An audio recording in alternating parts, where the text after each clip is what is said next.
우리나라의 역사를 배우다 보면요, 우리가 잊지 못할 연도가 있는 것 같아요. 그 중에 대표적인 걸 살펴보면 1910년, 우리나라가 35년 동안 일제 강점기를 경험했는데 일제 강점기의 시작이 1910년이었습니다. 또 하나는 1950년이라고 말할 수 있을 것 같습니다. 1950년은 6.25가 발발한 해입니다. 또 생각해 볼 수 있는 해는요, 1979년이 있습니다. 1979년, 제가 태어난 해입니다. 죄송합니다. 네, 그리고 2016년 올 한 해가 또 우리나라의 역사 속에서 잊혀지지 못할 한 해인 것 같습니다. BC 597년 이스라엘 역사를 살펴보면 참 치욕스러운 해입니다. BC 597년 바벨론이라고 하는 대제국의 느부갓네살 왕이 유다 민족을 침공한 해입니다. 예루살렘 성을 포위하고 거대한 군대의 힘을 빌어서 이스라엘을 쳐들어왔습니다. 그리고 유다는 멸망하게 되죠. 멸망하게 된 유다 민족의 일부는 바벨론으로 포로로 잡혀갔습니다. 포로로 잡혀갈 때 뭐 이렇게 편하게 갔을까요? 자, 힘겹게 갔겠죠. 그리고 또한 남아있는 이 황폐화된 예루살렘에서 남은 자로 살아가야 될 사람들은 황폐화된 이 예루살렘, 전쟁과 기근과 그 굶주림, 질병 속에서 생명을 잃어가야만 했을 겁니다. 포로 생활은 어땠을까요? 바벨론에서 포로로 살아야만 했던 그 이스라엘 민족의 포로들은 어떤 삶을 살았을까요? 우리가 보통 포로 생활을 생각하면요, 감옥에 갇혀 있고 또 낮에는 중노동에 시달리면서 이렇게 어려운 삶을 살아가는 것을 포로 생활로 보통 생각하는데 바벨론으로 끌려갔던 이 유다 민족의 포로 생활은 그것과는 좀 달랐습니다. 좀 괜찮았어요. 거기서 바벨론 땅에서 정착하고 살 수 있는 어떤 권한을 부여되는 포로 생활이었습니다. 자, 그런데 새로운 문화와 맞닥뜨려야 되고 한 번도 마주친 적 없는 바벨론 사람들과 부딪히며 살아야 했던 것이 이 유다 민족의 포로 생활이었을 겁니다. 낯설고 두렵고 외로운 삶, 그것을 살아가야 했던 것이 포로 생활이죠. 제가 초등학교 4학년 때 충남 예산에 살고 계시는 부모님을 떠나서 처음으로 이 거대한 도시인 경기도 부천시에 올라오게 됐습니다. 깜짝 놀라셨죠? 누가 봐도 서울 토박인 것 같은데 초등학교 4학년 때 부천시에 올라왔습니다. 제가 처음 맞닥뜨렸던 낯설음은 뭐였냐면 충남 예산에 살았던 그 제가 다니던 초등학교도 한 학년이 50명 뭐 이렇게 됐어요. 근데 부천시에 올라와 보니까 한 반이 50명, 60명이고 뭐 한 학년에 8반, 심지어 10반 뭐 이렇게 되는 거죠. 뭔 그렇게 애들이 많은지. 그들과 부딪혀야 되는 게 참 낯설고 힘겨웠습니다. 적응하기가. 근데 가장 큰 어려움은 뭐였냐면 바로 이 언어의 장벽. 제 입에 붙어있던 그 사투리 때문에요, 선생님들한테 대답할 때 그랬슈? 뭐 이러고 상상이 안 가시죠? 뭐 친구들한테 기어 뭐 이러니까 이게 참 친구들이 이제 놀리기 시작하는 겁니다. 가장 큰 사건이 있었는데요. 이제 하루는 선생님께서 오늘 밥 먹는데 어떤 반찬이랑 먹었어요? 이렇게 하는 거예요. 제가 또 주목받고 싶어가지고 손을 뚝 번쩍 들고 대답했습니다. 배차짐치요. 이렇게 다 되는. 근데 저는 배차짐치가 맞다고 생각했는데 또 엄마 아빠한테 그렇게 들어왔고요. 근데 아니더라고요. 그때부터 친구들이 저를 볼 때마다 야, 배차짐치 계속해서 놀리는 겁니다. 수개월 동안. 근데 이제 4학년짜리 어린아이에겐 그게 참 힘겨웠습니다. 그걸 적응해내기가. 그렇게 놀려먹는 친구들 사이에서 살아남는 것이 참 힘겨웠습니다. 새로운 문화, 새로운 사람들과 마주하는 것이 이렇게 힘겹고 두려운 일일 수 있다라는 것이죠. 오늘 우리가 읽은 성경 본문은요, 예루살렘에 남아있던 이 예레미야라고 하는 하나님의 선지자가 바벨론의 포로로 살고 있는 그 유다 민족을 향해서 편지를 쓴 내용을 기록하고 있는 본문입니다. 오늘 우리가 읽은 29장 10절에서 14절 말씀을 좀 더 깊이 이해하기 위해서는 이 29장 3절부터 9절까지의 말씀을 우리가 좀 더 살펴보아야 합니다. 29장 4절부터 7절 말씀은요, 먼저 어떻게 말씀하고 있냐면 예레미야가 바벨론의 포로로 살고 있는 그들에게 하나님의 말씀을 전달하는데 어떤 것을 전달했냐면요, 잘 들어보세요. 그 바벨론의 땅에서 집을 짓고 살아라. 그리고 또한 밭을 일구어 열매를 거두어 그것으로 먹고 살아라. 그리고 또한 결혼을 하고 자녀를 낳아서 번성하며 살아라. 이렇게 전달합니다. 하나님의 뜻을. 포로된 자인데 빨리 꺼내줄게, 조금만 기다려, 이런 하나님의 메시지가 아니고 그 포로된 자로서 바벨론 땅에서 정착하고 잘 살라는 거예요. 8절 9절 말씀에 보면 그 당시에 포로 잡혀간 사람들 가운데 거짓 예언자들이 활동했습니다. 그래서 하나님의 뜻이라고 속이면서 뭐라고 얘기했냐면 2년만 참아, 2년만 지나면 하나님이 다시 돌아가게 해줄 거야 라고 거짓 예언을 전달했습니다. 29장 8절 9절 말씀에서 하나님이 그것을 깨트리죠. 그 말을 듣지 말고 그건 나의 뜻이 아니니 바벨론에서 이 포로된 자의 일상을 살아내라. 그것이 하나님의 예레미야 선지자를 통한 바벨론의 포로된 자들을 향한 메시지였습니다. 예레미야를 통해서 전달된 이 하나님의 메시지, 포로된 자들의 입장에서 우리 한번 생각해 보시죠. 어떤 생각이 들었을까요? 어떤 마음이었을까요? 아마도 하나님의 메시지가 이 유다 사람들, 포로된 자로 살아가는 이 유다 사람들에게는 재앙과 같은 메시지였을 겁니다. 오늘 10절 말씀에 보면 참 기가 찹니다. 70년이 차면 이렇게 시작하고 있어요. 70년이 차면 내가 회복시켜 줄게. 70년을 너희가 꽉 견뎌내면 유다 땅으로 다시 돌아갈 수 있게 해줄게.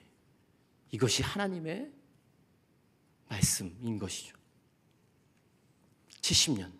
하나님의 시간표가 너무 가혹합니다. 70년을 살아내야 하는 이 바벨론의 포로된 자들에게는 하나님의 이 말씀이 힘겹고 심지어 재앙으로까지 여겨질 수 있다는 것이죠. 왜냐하면 70년을 채워보십시오. 포로된 자로 살아가는 사람들 가운데는 그 바벨론에서 70년이 지났을 때 생을 마감하는 사람들도 많았을 겁니다. 근데 70년이 차면 다시 회복시켜 주겠다니요. 언약의 백성, 하나님의 선택받은 선민으로서의 이 이스라엘 백성들은 하나님의 이 말씀 앞에 좌절할 수밖에 없었을 것 같습니다. 하나님이 이제 우리를 버리셨구나. 이 포로된 죄로 살아가는 우리의 삶 속에는 이제 하나님이 함께 하시지 않는구나. 이러한 마음을 품을 수밖에 없는 것이죠. 우리의 삶을 돌아보면요, 우리의 삶이 고단할 때도 많은 것 같아요. 우리의 일상이 고난으로 가득 차 있을 때도 있는 것 같습니다. 그런데 그런 우리에게 하나님이 우리의 일상을 성실하게 살아내라. 지금 너가 서 있는 그 자리에서 너가 맡은 그 사명을 잘 감당해내라. 특히나 극심한 고난 가운데 살아가고 있는 그런 일상을 살아내시는 분들에게는 이러한 하나님의 메시지는 참 받아들이기 힘든 하나님의 말씀 중에 하나죠. 그런데 오늘 우리가 읽은 예레미야 29장 10절에 14절 말씀은 바로 하나님이 우리를 향해 우리의 지금의 일상을 성실하게 최선을 다해 살아내라고 하는 메시지로부터 출발하고 있다는 것이죠. 그런데 우리의 일상을 살아내라고 하는 이 하나님의 메시지가 우리에게 왜 이렇게 힘들게 다가올까요? 우리에게 왜 이렇게 고통스럽게 다가오는 경우가 많을까요? 생각해 보면요, 우리의 삶이 기다림과 인내로 가득할 때 힘겹다라고 느끼는 경우가 많은 것 같습니다. 부모님으로서, 부모님의 일상으로서 자녀를 지켜본다라고 하는 것, 사춘기를 지내고 있는 이 자녀가 뭔가 빨리 생각을 탁 바꿔줬으면 좋겠는데 계속되는 말대꾸를 엄마가 가진 강한 논리로 계속 반박함으로 이 친구가 생각을 바꿔줬으면 좋겠는데 그것으로 바뀌어지지 않죠. 까불 때마다 회초리로 다스리면 이 사춘기 친구가 좀 바뀔 것 같지만 또 그렇지 않은 게 사실입니다. 그 시기를 때론 침묵으로 인내로 지켜 바라봐야 그것이 지나가는 그런 일상을 보내고 있는 우리의 부모님들이 계시죠. 근데 이것을 인내로 기다려야 한다는 것이 우리에게 힘겹게 다가올 수 있다는 겁니다. 자녀가 시험을 준비하고 취업을 준비하는데 뭔가 결과가 빨리 나타나지 않을 때 그것을 지켜보며 바라봐야 하는 부모님의 마음. 경제적인 문제도 그렇습니다. 뭔가 빨리 바뀌어졌으면 좋겠고 뭔가 빨리 회복됐으면 좋겠는데 그것이 빨리 이루어지지 않죠. 그 모습으로 충실히 살아내야 하는 기간이 있는 것이 사실입니다. 또한 회복되지 않은 채로 견디고 수용해야만 하는 이 인간관계의 문제, 그것 안에도 우리는 힘겨움을 느낄 때가 있습니다. 신앙 문제는 또 다른가요? 하나님을 지속적으로 바라보며 기도하며 하나님께 부르짖었는데 응답이 더딜 때, 하나님의 역사가 나타나지 않는다고 여겨질 때 또 우리는 삶의 힘겨움을 느끼게 됩니다. 이러한 삶의 기다림과 인내 속에서 우리는 한계에 부딪힐 때가 있어요. 한계에 부딪힙니다. 첫 번째는요, 체력적인 한계에 부딪히는 것 같아요. 여러분 일상적인 일에서 가장 티가 안 나는, 열심히 하는데 계속 해야 되는데 가장 티가 안 나는 게 뭐가 있습니까? 집안일이죠. 네. 저희 집도요, 청소를 매일 하는데 청소를 하고 나면 그 깨끗함은 딱 5분이면 다시 원상복귀 됩니다. 근데 또 치워야 되죠. 엄마들 또 아빠들도. 자녀를 양육한다라고 하는 것이 지속적으로 무언가를 돌보고 또 해야 될 것들을 해 나가면서 체력적인 한계를 느낍니다. 직장 생활과 사업하시는 분들은 또 다릅니까? 결과들이 뭔가 빠른 시간 내에 나왔으면 좋겠는데 그것이 아니고 우리의 매번 반복되는 그 루틴을 계속해서 지속적으로 해 나가야 되죠. 그럴 때 우리는 체력적 한계를 느낍니다. 또한 동시에 우리는 정신적이고 감정적인 한계를 느끼는 것 같아요. 스트레스, 우울감, 무기력감, 외로움, 그리고 어떤 짜증이라고 하는 감정 속에서 그 어떤 것을 더해보겠다라고 하는 생각을 해볼 여유조차 상실해버리기도 합니다. 신앙적인 한계도 옵니다.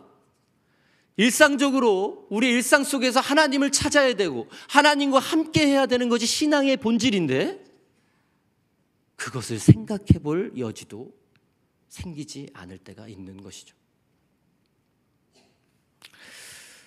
초등학교 4학년 때부터 시작된 부모님과의 떨어져 산 이 생활은요, 처음에는 저희 형제를 고모와 삼촌이 돌봐주셨어요. 그분들 수고 많으셨죠. 근데 이제 본격적으로 저에게 이제 고난의 시기가 찾아옵니다. 그게 언제냐면 고1 때부터입니다. 고1 때부터 저는 이제 자취를 시작했는데요. 제가 가장 힘겹게 여겼던 것이 뭐냐면 저희 때는 급식이 없었거든요. 그래서 도시락을 매일같이 2개를 제가 싸야 했습니다. 3년 동안. 그러니까 이게 고1 때는 조금 괜찮더라고요. 고1 때는. 근데 고2가 되면서 더 빨리 학교에서 불러내고 더 늦게 보내주고 특히 고3 때는 새벽 1시에 집에 가는데 그리고 5시 반에 일어나야 되는데 그때 제가 설거지를 하고 있고 뭐 쌀을 씻고 있고 밥을 안 친다고 그러죠. 뭘 하고 있고 또 반찬은 못합니다. 뭐 이런 걸 제가 하고 있다는 게 너무 버거웠습니다. 힘겨웠어요. 왜 나만 이렇게 힘겹게 고등학교 생활을 해야 되는지 참으로 버겁고 힘겹게 느껴질 때가 있었습니다. 그럴 때마다 그런 한계에 부딪힐 때마다 저는 하나님께 질문했습니다. 지금도 질문하곤 하죠. 내 자신, 가정, 교회, 직장과 사업장, 그리고 대한민국의 일상 속에서 하나님께 질문을 던지곤 합니다. 실패, 분노와 좌절, 무기력, 그리고 근근히 버티는 이 일상 속에서 하나님께 질문을 해요. 하나님, 도대체 당신의 생각은 무엇입니까? 하나님, 나를 이런 일상 속에 두시는 하나님, 나를 왜 이러한 삶의 모습으로 살아가게 하시는 당신의 생각은 과연 무엇입니까?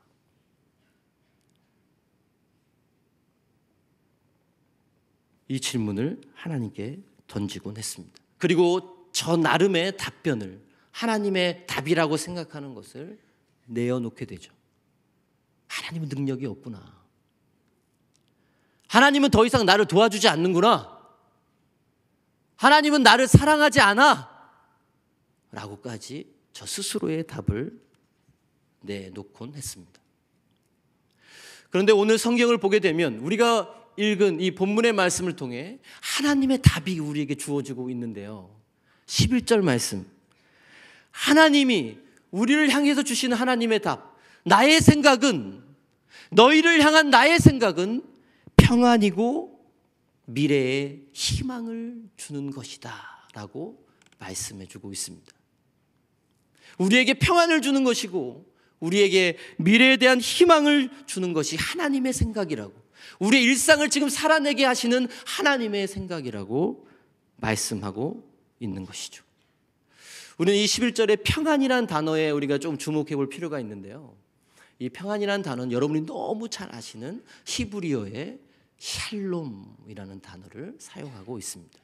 근데 이 샬롬이라는 단어를 이 구약 성경 전체에서 사용된 용례를 살펴보게 되면 3분의 2가 하나님이 임재하신 결과를 나타낼 때 사용하는 단어입니다.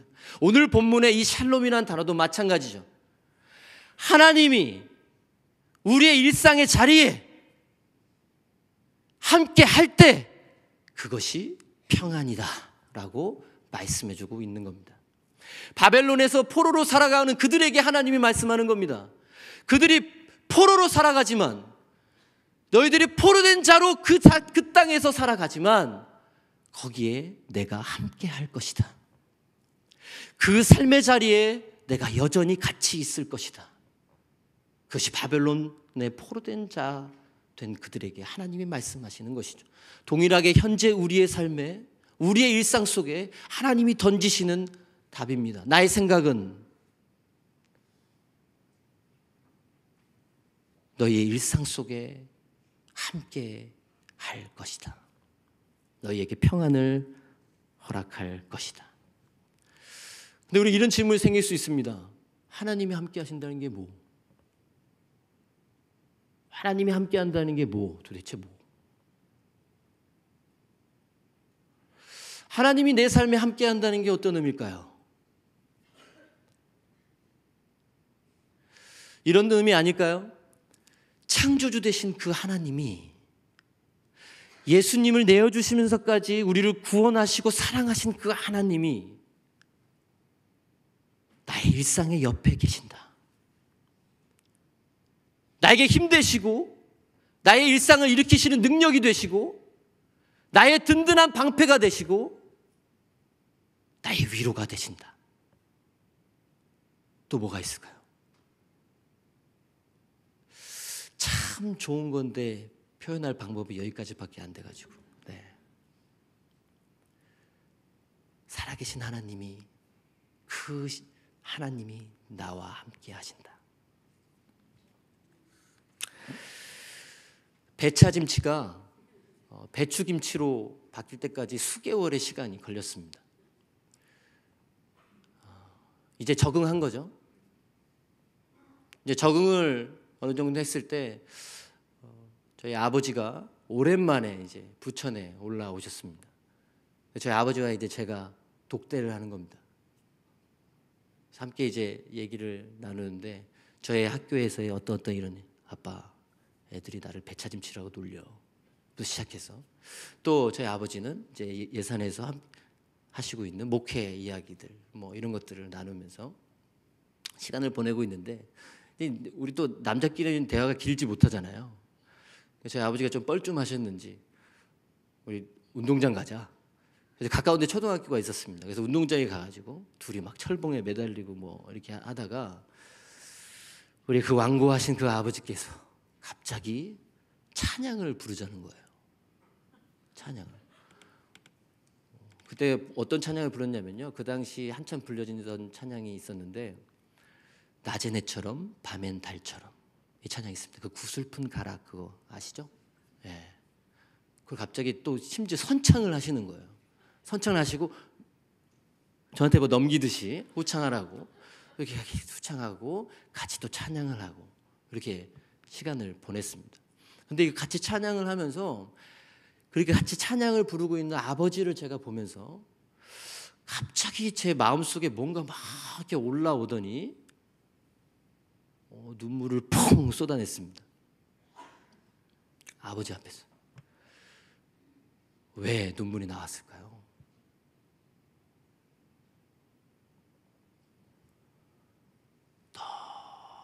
너무 좋아서 눈물이 났습니다. 제가 처음에 초등학교 4학년 때 올라왔을 때는요, 거짓말하지 않고요, 1년 동안 매일 울었습니다. 저희를 돌봐주시는 고모와 삼촌 앞에서 우는 건 이건 좀 예의가 아닌 것 같고, 제 친구들 앞에서 울기에는 좀 창피하고, 화장실에서 매일 우는 거예요. 화장실에서 매일 울고 그리고 세수를 하고 나오는 거죠. 저의 삶이 그 참 어려웠기 때문에, 힘겨웠기 때문에. 그런데 오랜만에 만난 아버지 앞에서 흘리는 눈물은 원망과 슬픔과 어려움의 눈물이 아니고 아빠가 지금 내 앞에 있다라는 거, 아빠가 지금 나와 함께 한다라고 하는 거, 아빠가 지금 나를 격려하고 있다라고 하는 그것에 감사하기도 하고 기쁘기도 하고 뭔가 이런 복잡한 감정이 제 눈물을 쏟아내게 했습니다. 저희 아버지가 참 무뚝뚝한 분인데 그냥 조용히 이렇게 저를 안아주시더라고요. 예수님께서 이 땅에 오셔서 전하신 하나님 나라의 복음이 바로 그 평안의 복음입니다. 누가복음에 보면 예수님께서 40일 동안 금식하시면서 광야에서 마귀에게 시험을 당하게 되시죠. 그 시험에서 예수님은 승리하십니다. 그 시험에 승리하신 이후에 이제 본격적으로 하나님 나라의 복음을 선포하기 시작하는데요. 하루는 안식일에 예수님께서 자라신 나사렛 동네에 있는 한 회당에 들어가서 한 말씀을 읽으시고 설교하는 장면이 누가복음 4장 18절에서 19절에 기록되어 있습니다. 우리 함께 읽겠습니다. 주의 성령이 내게 임하셨으니 이는 가난한 자에게 복음을 전하게 하시려고 내게 기름을 부으시고 나를 보내사 포로된 자에게 자유를, 눈먼 자에게 다시 보게 함을 전파하며 눌린 자를 자유롭게 하고 주의 은혜의 해를 전파하게 하려 하심이라. 아멘. 예수님께서 이사야 61장 1절 이하의 말씀을 읽으신 이후에 하나님 나라의 복음을 전하셨습니다. 예수님께서 복음을 전하시던 그때가 언제였습니까? 이스라엘은 로마의 통치, 로마의 지배를 받던 시기였습니다. 로마의 압제 속에서 그들은 억울한 일상을 살아야만 했고, 경제적으로 너무 힘든, 그리고 고단한 일상, 분노의 일상을 살아내야만 했습니다. 그런데 그런 그들에게 예수님, 하나님 나라의 복음이 그들의 일상 속에 들어온 것입니다. 가난한 자, 포로된 자, 눈먼 자, 눌린 자와 예수님이 직접 함께 하셨습니다. 그들과 함께 우셨고, 그들과 함께 기뻐하셨고, 그들의 아픔과 그들의 결여된 부분과 그들의 연약함을 보듬으시며 그들의 삶을 실제적으로 회복해 가셨습니다. 그것이 예수님의 삶으로 보여주셨으며, 그리고 예수님의 입을 통해 전달된 하나님 나라의 복음이라는 것이죠. 우리는 이런 상상을 많이 해요. 복음, 하나님 나라, 무언가 기적적으로 확 바뀌는 그 어떤 것을 기대합니다. 그런데 보세요. 예수님이 이 땅에 오심으로 이스라엘 민족이 로마로부터 바로 해방됐습니까?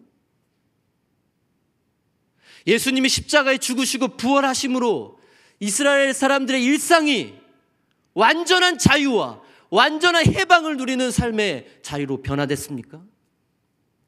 아니요, 일상은 변하지 않았습니다. 하나도 변화된 건 없습니다. 그러나 그들의 눌리고 제압되고 그들의 억울한 그들의 일상 속에 하나님의 복음, 예수님의 함께하심, 예수님의 역사가 그들의 삶에 나타남으로 그들은 하나님이 주시는 샬롬의 평강을 누릴 수 있게 된 것이죠. 상황이 바뀌고 우리의 현실이 변화되면 우리는 우리에게 그때야 비로소 평안이 주어질 수 있다라고 생각하는 경우가 많습니다. 그러나 하나님의 말씀은 또 우리의 실제 삶의 경험 속에선 그런 변화가 아니라 하나님이 함께 하셔야, 하나님의 우리의 일상에 역사하셔야 우리는 진정한 평안을 누릴 수 있다고 말씀해 주고 있습니다.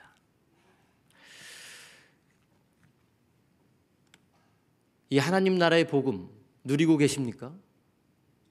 이 하나님 나라의 복음 믿으십니까? 하나님은 우리를 만드셨습니다. 또한 하나님은 우리를 사랑하심으로 자신의 외아들 예수 그리스도의 생명을 우리 가운데 내어 주셨습니다. 그리고 또한 지금 우리의 삶에 함께 하고 계시죠. 예수님을 통해 실현하셨고 보여주신 하나님 나라의 복음은 우리의 일상을 향해 있습니다. 항상 기적적으로 무언가가 주어지는 것이 하나님 나라의 복음이 아니고 뭔가 특별한 일들이 나타나야 그것이 하나님 나라의 복음이 아니고, 하나님 나라의 복음은 뜬구름 잡는 우리의 일상에는 아무런 효력이 없는 그 어떤 힘없는 진리가 아니라 우리의 삶에 맞닿아 있으며 우리의 삶에 실제하는, 우리의 삶에 진정한 능력을 가져다 주는 하나님의 살아계신 능력임을 믿으시기 바랍니다. 우리의 고통과 아픔, 우리의 분노의 일상에 자리일지라도 하나님이 함께 하시면 그것은 하나님의 나라가 이루어지는 역사가 나타날 수 있다는 것이죠. 하나님이 함께 하심으로 우리가 누릴 수 있는 평안과 이 희망, 그것을 위해 우리가 하나님께 드려야 할 것이 있다라고 오늘 성경은 우리에게 말씀해 줍니다. 11절과 12절 말씀에 보게 되면요, 세 단어를 우리가 오늘 주목하고 싶습니다. 한번 따라해 볼까요? 부르짖으라, 기도하라, 하나님을 구하라. 부르짖으라, 기도하라, 하나님을 구하라 라고 하는 이 하나님의 우리를 향한 명령이 기록되어 있습니다. 그런데 오늘 성경에 이 하나님을 구하는 것, 이 단어에 표현된 시제를 우리가 한번 살펴보게 되면요, 미완료 시제가 사용됐어요. 미완료 시제는 어느 경우에 사용되나요? 계속적인 의미를 반영할 때 사용되는 시제라고 볼 수 있습니다. 즉 어떤 의미를 말씀하는 겁니까? 포기하지 말고 계속해서 끊임없이 하나님을 구해야 한다라고 우리에게 말씀해 주고 있는 것이죠. 하나님을 계속해서 구할 때, 하나님을 계속해서 찾으며 기도할 때 하나님은 우리 마음속 깊은 곳에 있는 그 신음의 목소리에 귀를 기울여 주시겠다라고 오늘 성경은 우리에게 말씀해 주고 있는 것입니다. 저에게 6살, 3살짜리의 두 딸이 있는데요, 아빠 아파요, 아빠 답답해요, 아빠 도와주세요. 저에게 말하는 이 작은 두 딸에게 저기 병원에서 이렇게 하는 자동 신체 이렇게 재는 거 있지 않습니까? 그걸로 정확하게 181인데 제가 키 자랑을 딱 이렇게 찍어서 밑에서 아빠 아파요 이렇게 어린애가, 제 딸이 얘기하고 있는데 키를 딱 번쩍 세우고, 야 아빠는 좀 높이 있어서 잘 안 들려, 크게 얘기해, 크게, 좀 더 크게, 야 그리고 어물어물하지 마, 정확하게 발음해, 정확하게, 아빠 잘 못 들으니까. 이렇게 할 수 있는 아빠가 있습니까? 무릎을 꿇던, 허리를 깊이 숙이던 이 어린 딸의 입에 귀를 가까이 붙이고 그 딸이 나에게 뭘 말하는지, 뭘 말하고 싶은지, 뭘 원하는지를 주의 깊게 경청할 겁니다. 성경에서 묘사되고 있는 하나님 아버지의 우리의 끊임없는 부르짖음에 어떻게 귀 기울이시는가를 이렇게 표현해 주고 있습니다. 내가 너의 들리지 않는 그 세미한 신음소리까지도 귀 기울이겠다. 끊임없이 나에게 외치는 너의 신음소리에 내가 반응하겠다, 응답하겠다라고 하나님이 약속해 주고 있습니다. 이 약속을 믿으실 수 있는 우리가 모두가 되기를 예수님의 이름으로 축복합니다. 또한 오늘 본문은요, 하나님을 구하는데 어떻게 구하라고 말씀했냐면 온 마음으로 구하라고 말씀합니다. 온 마음으로 구하는 건 어떤 걸까요? 믿음으로 구하는 거라고 해석할 수 있습니다. 예수님께서 이런 말씀을 하신 적이 있어요. 자신의 간질병이 걸린 아들을 고치기 위해서 예수님께 데려온 한 아버지가 있었습니다. 그 아버지가 뭐 할 수만 있으면 좀 뭐 좀 해주십시오. 예수님을 절대 신뢰하지 못하고 그렇게 반응하는 그 아버지에게 예수님이 이렇게 말씀하셨죠. 할 수 있거든이 무슨 말이냐? 믿는 자에게는 능치 못함이 없느니라. 믿음을 요구하셨습니다. 믿음을 보기를 원하셨어요. 너가 왜 의심하면서 요청하냐는 거예요. 왜 마음 반은 딴 데가 있고 반만 나에게 간절함을 보이냐는 거예요. 온 마음으로, 온전한 믿음으로 하나님을 찾을 것을, 하나님을 구할 것을 오늘 성경은 우리에게 말씀해 주고 있습니다. 계속해서 믿음을 가지고 하나님을 구할 때 하나님은 우리의 삶에 일하실 것입니다. 제가 고등학교 시절을 보내면서 특히 고3이라고 하는 이 1년 동안 하나님이 저에게 허락하신 실제적인 은혜가 있습니다. 그걸 좀 나누고자 하는데요. 고3 시절에는요, 1년 동안은 제가 거의 이 도시락을 싸가기가 어려웠습니다. 너무 피곤하잖아요. 1시부터 5시 반까지 딱 이 시간만 잠을 자야 되는데 그 사이에 설거지를 하고 뭘 준비한다는 게 너무 어렵지 않습니까? 쉬우세요? 남의 일이라고. 그러니까 그때는요, 그냥 돈만 들고 나가는 거예요. 약간의 돈만 들고 학교를 그냥 가버리는 거예요. 제가 1년의 고3 생활 동안 한 3분의 2 가까이, 반 이상을 도시락을 못 싸갔습니다. 아니, 안 싸갔습니다. 힘들어서. 그때 제가 도시락을 못 싸간 그날에 한 번도 빠짐없이 자기의 2개를 싸왔는데 저녁 도시락을 저한테 점심에 양보하면서 같이 먹을 수 있게 도와준 한 친구가 있었습니다. 제가 그 고3 시절 보내면서 하나님 앞에 너무 처절하게 기도했어요. 하나님 도와주세요. 하나님 너무 힘겹습니다.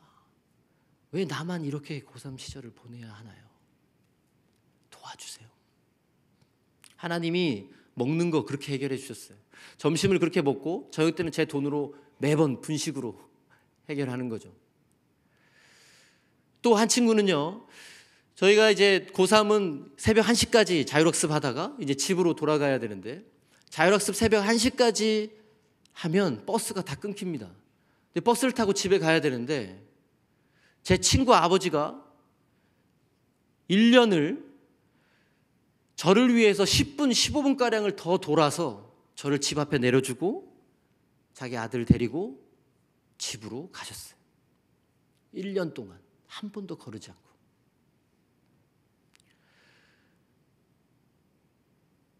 정말 힘겨운 일상을 살아내야 했던 저의 고등학교 생활이었지만 하나님이 그렇게 일해 주셨습니다. 하나님이 그렇게 저의 삶에 역사해 주셨습니다.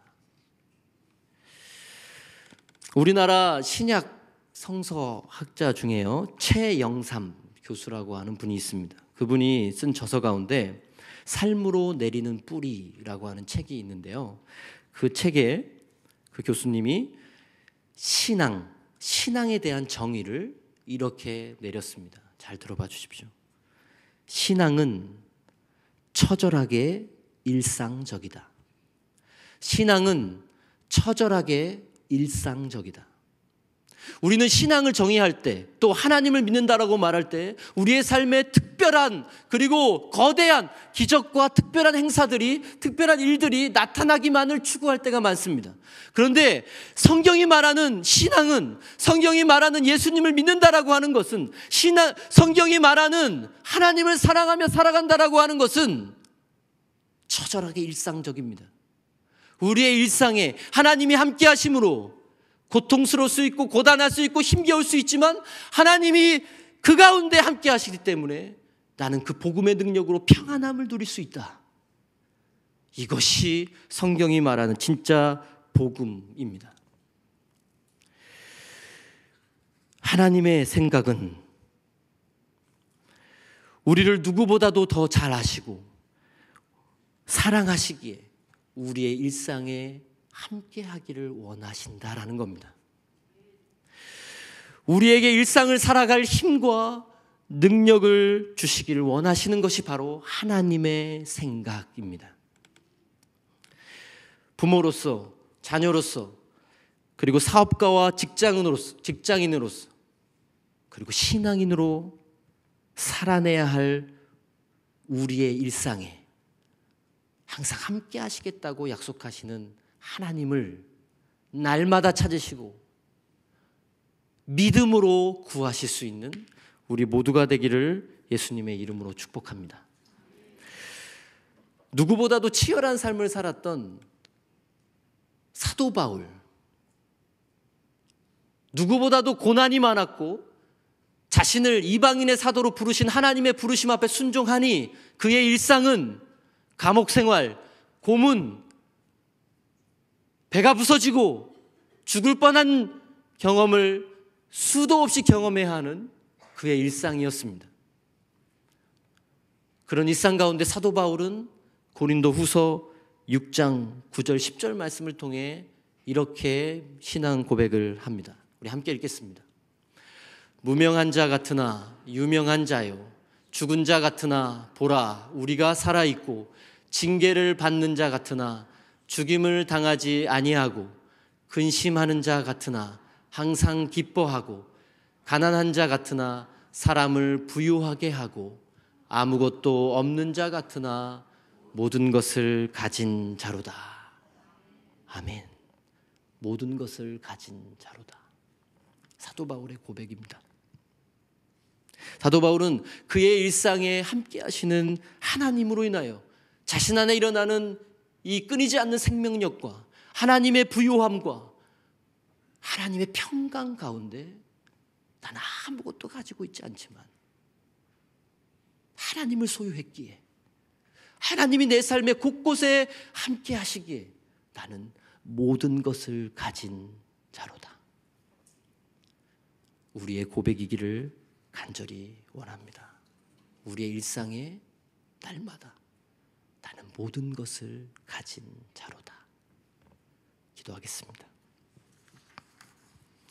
하나님 아버지, 나의 일상 속에 함께 하시는 하나님으로 인하여 나는 아무것도 없는 것 같지만 모든 것을 가진 자로 고백하며 그것을 누리며 살아가기를 원합니다. 하나님, 우리에게, 우리 마음속에 우리와 함께하기를 원하시는, 나보다도 나를 잘 아시는 하나님을 끊임없이 구하며 믿음으로 찾을 수 있는 그 믿음이 우리의 삶에 있게 하여 주시옵소서. 아버지께서 우리를 창조하셨으며 우리를 사랑으로 구원하셨기에 우리의 삶에 오늘도 일하심을 고백하게 하여 주옵소서. 예수님의 이름으로 간절히 기도합니다. 아멘.